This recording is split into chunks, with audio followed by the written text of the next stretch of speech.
Thank you, Larry. We will now hear from Anwen Williams, who is in the class of 2029, currently studying Regional Comparative Studies. All men are created equal. To secure these rights, governments are instituted among men. Created equal, yet taught to be aliens that crawl out of their own skin to conform to a white Western mold. Created equal, yet taught that that very government was instituted for only some men.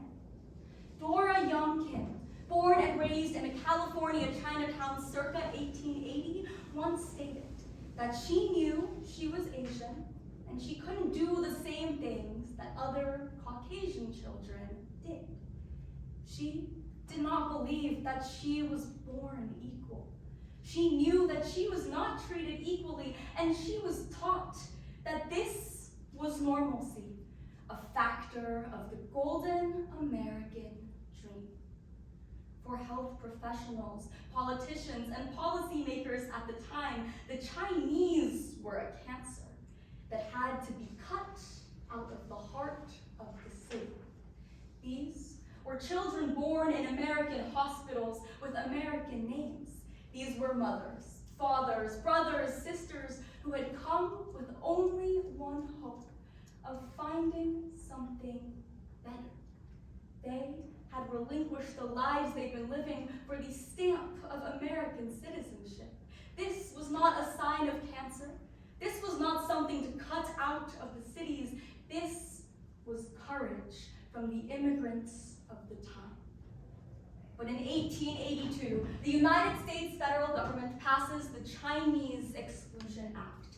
It can be argued to have political roots, economic roots, social roots, racial roots. It can be argued, but the act was one of American degradation and discrimination. And yet, the Asian American community's response, their pursuit of their own lives, their own liberty, their own happiness in the face of public disgrace, is a light that shines throughout this slash in history. It was those immigrants, in the face of the policymakers and the public, singing an anthem, bearing a flag, swearing an oath, and failing to honor those very values that continued holding on to the hope of why they dared to come to this very nation. And thus, it is their courage that should be remembered as a cornerstone of American history, not their erasure or their adaptation into today's model minority. The Declaration of Independence was written by men who had come to these very shores just as much a migrant as the thousands that came after. The burdens on their backs from their families and their homelands, their uncertainties about belonging and becoming, and their hope that the United States of America could be everything that they dreamed of. Those fears and hopes were shared.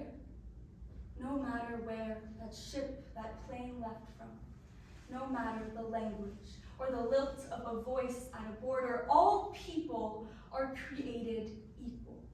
And why should all people not qualify for these same opportunities, these same proud and patriotic and privileged realities? It is immigrants that embody life, liberty, and the pursuit of happiness. It is their light that has shone and continues to shine, not just as an inspiration, but as a declaration of endurance. Thank you.